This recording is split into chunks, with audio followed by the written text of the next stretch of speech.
From Machine Gun Kelly to Joe Budden, Nick Cannon, and even his own mother, it's no secret that Eminem has been involved in countless amounts of beefs over the years. But what happens to the victims of whoever Eminem decides to fire shots at? It's your boy Louaista, and today I want to show you how Eminem can either make or break someone's career, and where those who did Eminem dirty are today. First, let's start with his very own mother, who is now regarded as the most hated mom in America. Eminem and his mother have always had an incredibly rocky relationship, with Debbie Nelson abusing alcohol and drugs while dealing with Mukassin syndrome during Eminem's childhood, and also facing financial challenges since she was a single mom. This led to Eminem attending more than 30 different schools as a kid. I would change schools 2-3 times a year. That was probably the roughest part. Dropping out of the 9th grade, Eminem found himself working as a waiter in a diner. Even there, he couldn't escape his mother's influence. She called his workplace so frequently that waitresses started hanging up the phone as soon as they heard her voice. After each of these calls, it was also noticeable how Eminem's mood would change, as he would become more somber and would often put on his headphones, retreating into his own world. The anger and resentment he built up for his mother would eventually reflect in his rage-filled lyrics when his rap career really started to take off upon being signed to Dr. Dre in 1997. I told her I'd grow up to be a famous rapper, make a record about doing to name it after. His song My Name Is literally resulted in a $10 million lawsuit from his own mother. But before this, Debbie released her own kind of diss track against Eminem. It was more of a spoken word piece where she expressed how hurt she was by her son's harsh lyrics. And no more attacks on me and vicious acts of hate, because it really hurts. Later in the song, she asked the real Marshall Mathers to please stand up and take responsibility for his actions, before then going on to file an official $10 million lawsuit in 1999. The basis of the lawsuit was defamation, with Demi claiming that she was never addicted to drugs and that she did try her best for her son. He says you were neglectful, No, pill popping, no, welfare collecting. no. I think Marshall wanted to portray this really bad image of like we never had a place to stay, we lived off relatives, I never worked a day in my life. In her lawsuit, she also claimed that Eminem's lyrics have caused her emotional distress and sleepless nights, also stating in interviews that she was now America's most hated mother. And because Eminem's music, she would be abused in public and even spat on in some occasions. Eminem's team's response to these claims was pretty simple and enough to help him win the lawsuit comfortably, with his lawyer stating Eminem's life is reflected in his music. Everything he said can be verified as true. Truth is an absolute defense to a claim of defamation. This situation led him to being ordered to pay $25,000 to his mother, with $23,000 of that going straight to Debbie's lawyers. In essence, their relationship was damaged over a minimal net gain for her. Eminem would continue his career, constantly dissing his mom in numerous bars throughout his music, such as Cleaning Out My Closet, where he literally claimed he wanted her to burn in hell. Realizing the need to repair her public image and, more crucially, her relationship to her son, she came up with a strategy. That's when Debbie announced the launch of her book titled My Son Marshall, My Son Eminem in 2007, where she aimed to change the way that she was perceived by the public. What mother wants to be known as a pill-popping alcoholic who lives on welfare? To tell the truth, I was heartbroken. The lies started coming thick and fast, and not just from Marshall. I think he'd forgotten all the good times we had, and this book is my way of setting the record straight. Eminem's response? Well, it was an entire song dedicated to his mother named My Mom, which dropped on his album Relapse 2 years after her book was released. My mom loved that and lots of drugs. That's why I am like I am. Although after this, their relationship would surprisingly heal. In 2014, Eminem released his album Marshall Mathers LP 2, which has the song titled Headlights. In this song, he said he was sorry for making songs like Cleaning Out My Closet and any other track where he slandered her name. He would then release a music video where he's seen hugging her in first person. At the end of the day, she's my mother, and I love her because she's my mother. I mean, even though we don't really speak, you know what I mean? She is my mother. I do love her, and I think I got a better understanding of what she was going through or what she may be going through. Although Debbie is still known as the most hated mother in America and their relationship isn't totally healed, at least they're on good terms. Yet the same cannot be said about Joe Budden. Ever since he entered the game, Joe Budden had a wealth of talent, but had ultimately been through the ringer when it came to the industry. Initially tipped off to be one of Def Jam's biggest stars for the future, tracks like Pump It Up made Joey jump off into a star and netted him a top 10 album with his self-titled debut. But unfortunately, things went wrong in record time for Joe. Once the J Jay-Z-helmed era of Def Jam commenced in 2004, Joe saw his album, The Growth, wither into the archives without a release. From there, he'd leave the label and go on a prolific independent run. Eventually, he'd find himself getting a second wind in his career when he linked up with fellow spitters such as Louaista 5'9", Joel Ortiz, and Crooked I to form Slaughterhouse. After releasing their self-titled indie debut in 2009, the news emerged that after a lot of back and forth, they had signed a deal with Eminem's Shady Records. When the talks about signing with Shady Records began, Joe, thrilled by the idea of joining forces with a megastar like Eminem, shared his excitement. Speaking about the deal, Budden mentioned that he had always imagined the group would end up on a label like that. Very early on, the four of us agreed that Shady would be the best place for the group to be. M is so passionate about the project, and he gets it, and he definitely gets it. So something that we're all excited about, and we can't wait to get in. It's gonna be very competitive. Once on the label, Slaughterhouse released their major label debut, which netted Budden his best-selling record of all time when it peaked at #2 on the billboards. But unfortunately, the Slaughterhouse train would be derailed before their third album, which was expected to be known as Glass House, could be released. From there, Budden began to transition into media, and across his own podcast and Everyday Struggle on Complex, Budden regularly went to bat for Shady when co-host academics would try to critique him. My thing was, certain people we just can't question. I'm not talking about their albums. I'm not talking about his album. I'm talking about him. While he initially tried to be a company man, the problems between the two all started with Budden's comments in regards to Shady's album Revival, which received really negative feedback. Throughout the record's rollout, Joe was critical of what he had heard about the project, with his issues reaching a boiling point with M's attempt at tackling race relations on the song Untouchable. It's trash. One of the worst songs I've ever heard. I don't care if the content is great. That is great content, but M is always going to provide great content because he's one of the best wordsmiths to ever live. I'm putting that to the side. This is one of the worst songs I've ever heard, and it's giving me a real bad taste about some other things. It seems like you are taking the very common water cooler conversation today of racism, which I hold near and dear to my heart. So for this shit to look like this, I'm putting this on somebody and his fucking team, because this is disgraceful. Never one to take these things lying down, this soon prompted a response from Shady on Chloroseptic Remix alongside 2 Chainz and Fresher, with Marshall spitting, "Not as raw as I was, walk on water sucks, suck my dick." Y'all saw the track list and had a fit before you heard it, so you formed your verdict, while you sat with your arms crossed, did your little reaction videos, and talked over songs. Critiqued by M's D12 brother Bizarre, who felt the need to remind Budden that Shady Records pays your fucking bills, things came to a head when it was time for M's surprise album, Kamikaze. An album that dropped from nowhere in August of 2018, M aired out everyone who had written him off, not least of all, Joe Budden. Not only was the album literally released on Budden's birthday, but it was also packed with bars that referred to his previous domestic violence charges. Eminem made it clear that he wasn't willing to overlook what he saw as Budden's betrayal. Somebody tell Budden before I snap, he better fasten it or have his body back and zip the closest thing he's had to hit to smacking.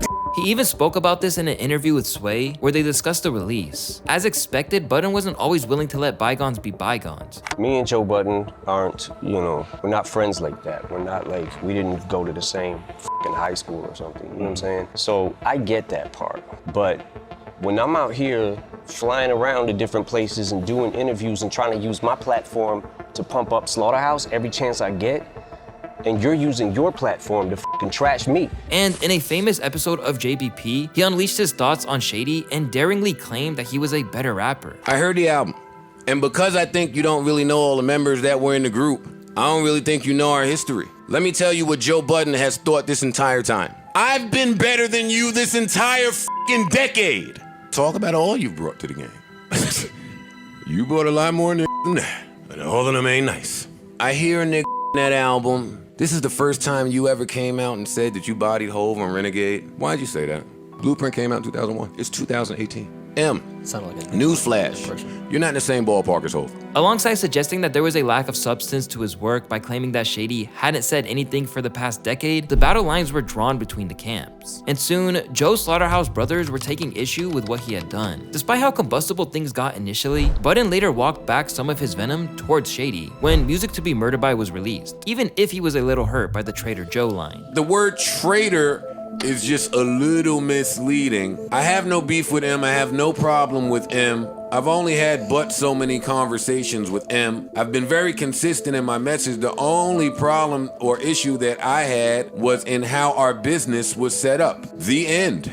While Budden has let things slide, it's unclear how Shady feels about Budden now that the dust has settled. However, the dust never seemed to settle with Eminem's beef with Nick Cannon. To understand how Eminem brutally destroyed Nick Cannon, we need to go back to 2001. After the success of the Marshall Mathers LP, Mariah Carey, Nick Cannon's soon-to-be wife, reached out to Eminem for a collaboration on her album Charm Bracelet. And it was thanks to this that the pair actually formed a relationship lasting around 6 months. And the reason for their breakup? Well, Eminem said that when he got to know her better, he didn't like what he got to know, saying, quote, "I just don't like her as a person. I gotta be honest, I have respect for her, but she doesn't really have it all together." And after this, the broken up couple would surprisingly fire shots back and forth at each other, with Eminem first referencing her in Superman. You trying to be my new wife? What, you Mariah? Fly through twice. And Mariah going on to the Oprah show to deny any relationship with Eminem. Look, I talked to him, I have spoken to him a few times, whatever, but in terms of me having like an intimate relationship with men, I can name them all on one hand, and he ain't on the hand. However, this couldn't be further from the truth, and as you'll see later in this segment, she would also diss him a few times on stage during her performances, and Eminem would fire right back, exposing voicemails from her during his performances.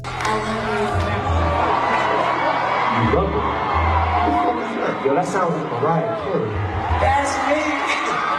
After a few years go by with constant back and forths, their beef would really seem settled after Eminem would overdose on drugs and unfortunately enter rehab. But come April 2008, we are introduced to Nick Cannon in this feud, after he and Mariah Carey officially announced that they were getting married. Although unknowingly, Nick had just started a war he wanted no part of. Almost 1 year today of this marriage announcement, Eminem would release his song Bagpipes from Baghdad, where he straight up destroys the newly wedded couple's relationship. He references Nick Cannon and Mariah many times throughout the song, where Eminem is heard saying some pretty disrespectful things to both parties. Locked in Mariah's wine cellar, all I had for lunch was red wine, more bread wine, and Captain Crunch, red wine for breakfast and for brunch. In response to this, Nick Cannon would state in a now deleted blog post, "I thought we got past the days where white men could spew vulgar obscenities at our beautiful queens and get away with it. So, Miss Marshall, I'm going to make a wish you never spoke my name and regret the ungodly things you said about my wife." But Nick Cannon did not know what he was getting himself into. A month after this, Mariah Carey released a song with disses on Eminem sprinkled without, which resulted in an absolute banger hit song called Obsessed. And I was like,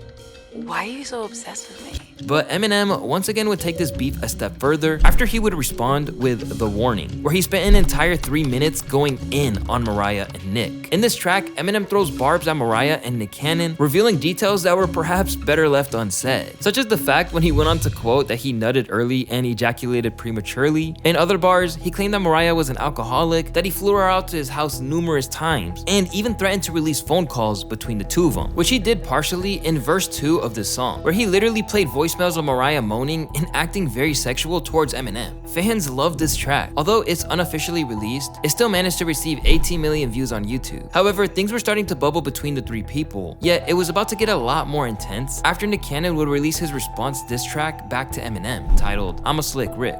Eminem diss. But this one did not go so well in Nick Cannon's favor, as the song was filled with absolutely embarrassing bars like this one. I don't know if I should hit him cause he's feminine slick. Excuse me, Eminem, why you lying on your dick? Erectile dysfunction, you wanna get him up? Yeah, I know, that was pretty bad. But trust me, his fans let him know. He did himself with this track. He's delusional if he thought that he could even compete with Eminem's level. I refuse to believe this man listened to this and thought it was a good idea to release it. After this, the beef was basically dead, with Eminem stating in an interview that he doesn't want to keep beating a dead horse and that he was done with the whole situation. A few years later, after feeling like he lost the beef, Nick Cannon returned yet again, where he would go on to fire even more shots at Eminem. And if you haven't learned anything from this video, you would know that's a huge mistake. He would appear on Hip Hop DX to make it clear that he was ready for another war. We know Marshall Mathers is one of the greatest, if not the greatest. If you ain't come to get it popping, you gotta go for it. There's a reason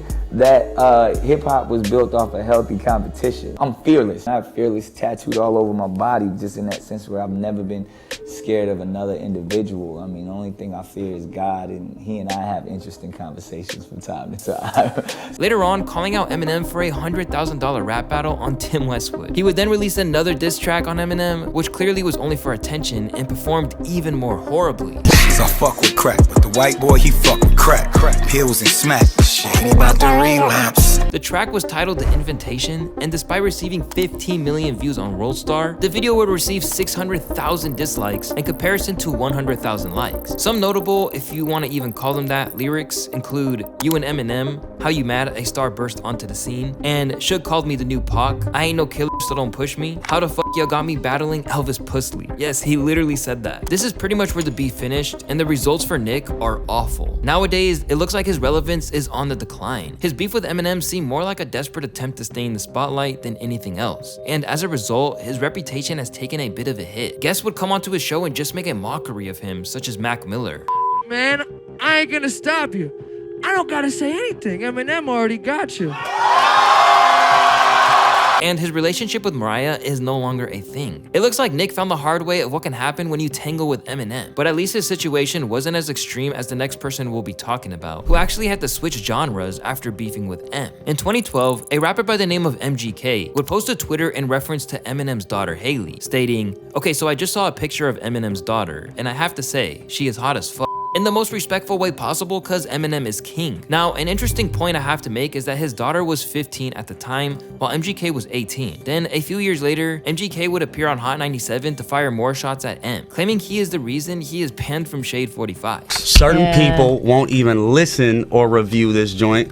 Certain places you won't even hear Machine Gun Kelly on.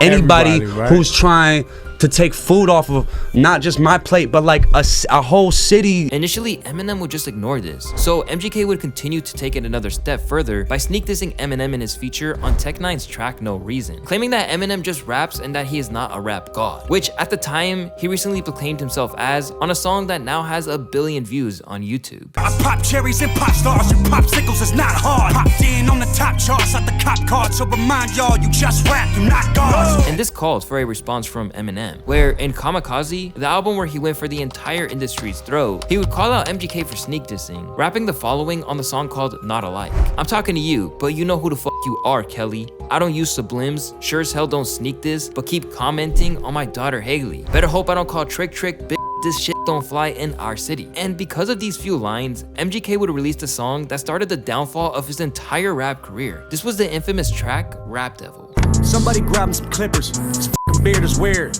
Tough talk from a rapper paying millions for security a year. Sitting at just over 300 million views, MGK spent an entire 5 minutes ranting about Eminem's weird shift in his style, both physically and musically, and for simply being old and angry. Surprisingly, this track was met with a lot of positive feedback, with many people commenting things like, "As an Eminem fan, I can say that the song is fire. He killed him in this verse. He's so right about M from 10 years ago as opposed to now. Can we just stop and recognize that this motherfucker pulled out so many receipts?" I don't think people acknowledge how hard he dissed M. But as the world was on the edge of their seats, thinking they just saw the rap god get bodied by the rap devil, Eminem would respond, first with an interview, about how he dissed him on Not Alike. The reason I dissed him is actually a lot more petty than that. The reason that I dissed him is because, first when he said, I'm the greatest rapper alive since my favorite rapper banned me from Shade 45, like I'm trying to hinder his career, so I don't give a f*** about your career. You think I actually fucking think about you? Right after that, the rap game witnessed what many considered the biggest diss track ever, Kill Shot by Eminem. The track didn't just throw shade, it broke records, becoming the song with the most YouTube views in 24 hours. Many even hail it as the greatest diss track ever. Seriously. In Killshot, Eminem goes all out, tearing apart MGK in ways that's hard to even put into words. But if you want a sense of the impact it had, just check out these reactions from some of the most famous music reviewers on YouTube. Holy shit! What? Oh my god! I can't take this shit, bro. No, you a molehill, I'm gonna make a mountain out of you. Machine Gun Kelly's response to this was literally just a tweet and sweeping the whole situation under the rug. I'm an actor, homie. How disconnected are you? You call me a mumble rapper? Oh my. Yeah, that was like, stupid. Can we just pour some out for this old dumbass? Like, I can't even. So what impact did this have on MGK's career and his reputation in rap? Well, MGK himself summed it up. He tried to capitalize on the publicity from the beef by releasing a hip-hop album and an EP right after. But since these projects followed the infamous beef with Eminem, they didn't really get much attention. Now, MGK has pivoted to punk rock and has tried to challenge Eminem again. It's a complete genre switch for him, and he's mostly known as the guy who's with Megan Fox. He's moved on from a gangster image to a more emo style, look, complete with painted nails and a more emotionally open persona. As one comment put it, he went from gangsta to emo in just 2 songs. But as notable as MGK's clash with Eminem was, the next person we're going to look at didn't quite manage to stand up to Eminem in the same way that Machine Gun Kelly did. Eminem vs. Ja Rule is arguably one of the most famous beefs in hip-hop history, where 4 titans of the time would go head-to-head in an all-out war. Benzino vs. Eminem and 50 Cent vs. Ja Rule. So what happened to those who tried to step to the newly signed 50 Cent and Slim Shady? Well, originally this beef started in 2002, where Benzino would make an appearance in the Hot 97 studio and discuss how Eminem was disrespectful to him in Puerto Rico, and then finish this interview with a freestyle firing disses at Eminem. The only Eminem I know is made man. And by the way, he ain't never gone. I showed this cat what it really is to be shady.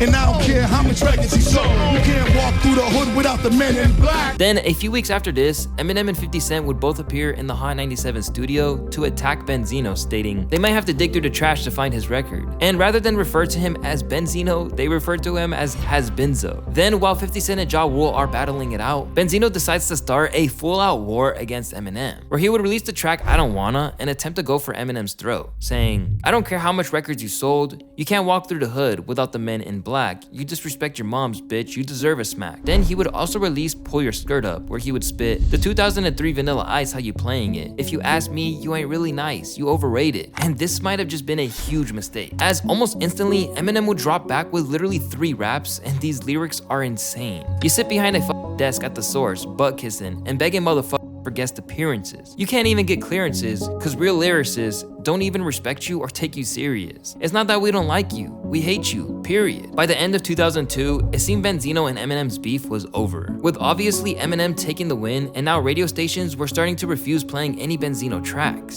Damn. Yet this is where we are introduced to Ja Rule in the Eminem story, as while Ja is beefing with 50, he would seemingly randomly fire shots at Eminem in defense of Benzino, saying, quote, Eminem, your mother's a crackhead, and Kim is a known slut, so what's Haley gonna be when she grows up? And this was obviously a huge mistake. If there's one thing rappers should know, it's definitely don't go for Eminem's daughter. In response to this, Shady Records would release multiple tracks, like the Conspiracy Freestyle and Hail Mary featuring 50 Cent, where they let him have it. In September 2003, Benzino would rejoin this beef in an insane way, where he would pay $15,000 for racist tapes of Eminem and send them off to the press. This included the song Foolish Pride, where Eminem is literally heard saying, never date a black girl because blacks only want your money, cause I don't like that N-word shit, I'm just here to make a bigger hit. And this was confirmed to be Eminem, meaning he was forced to respond to this leak. The tape they played today was something I made out of anger, stupidity, and frustration when I was a teenager. I'd just broken up with my girlfriend who was an African American, and I reacted like the angry, stupid kid I was. I hope people take it for the foolishness that it was, not for what somebody is trying to make it into today. Following this, Eminem would release Bully, a diss track aimed at Ja Rule with some harsh lyrics. The leak of Eminem surprisingly didn't negatively affect him at all, and the common talk was that Eminem destroyed them both in this beef. And for Ja Rule, this was extremely evident judging by the copies sold alone. Before this beef, each album he would drop would sell at a minimum of 600,000 copies. Then, just a year after, he struggled to even sell a sixth of this, hitting barely 100,000 copies sold. And after a break of releasing any albums, he came back in 2012 to sell only 3,200 copies.